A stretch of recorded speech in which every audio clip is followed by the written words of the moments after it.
చంద్రబాబు నాయుడు గారు చెప్పినట్టుగానే, పుస్తకం ప్రచురించినట్టుగానే నిన్న బళ్ళారిలో మైనింగ్ మాఫియాల మధ్య తుపాకుల మోత జరిగింది. దాన్ని ఎట్లా చూస్తారు, ఎట్లా విశ్లేషిస్తారు?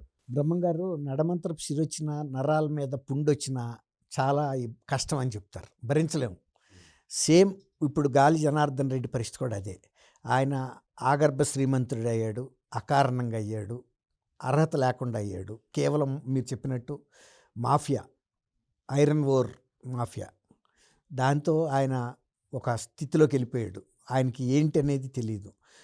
నిన్న మహర్షి, ఆయన వాల్మీకి మహర్షి విగ్రహం పెట్టడం కోసం ఏర్పాట్లు చేస్తున్నారు.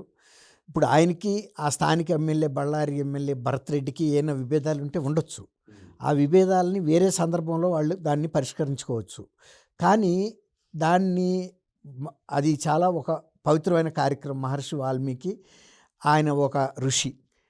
ఆయన విగ్రహం ఆవిష్కరణప్పుడు భరత్ రెడ్డికి చెందినటువంటి వర్గీయులు అక్కడ వెళ్ళి ఫ్లెక్సీలు కడుతున్నారు. ఆ ఫ్లెక్సీలు కడుతున్నప్పుడు వీళ్ళ కాంపౌండ్ వాళ్ళకి కూడా కట్టారు. ఆయన ప్యాలెస్ ఎక్కడో 1 కిలోమీటర్ లోపల ఉంటుంది.